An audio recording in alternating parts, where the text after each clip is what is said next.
As you can see, we've got a consumer grade leaf blower, and we've got it duct taped up to the vent inside the house.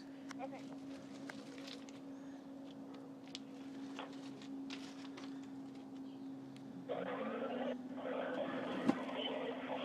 Oh my God.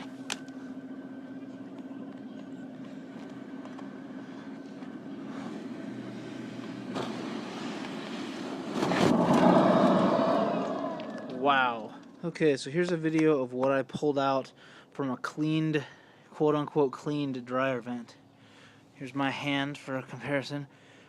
That I pulled out by hand, just reaching in to the part of the vent that's in the laundry room.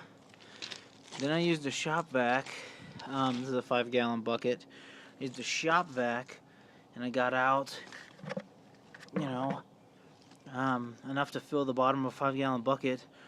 Then we used the leaf blower and got out that much, which for comparison, again, there's my hand. So I mean, a very, very substantial amount of lint.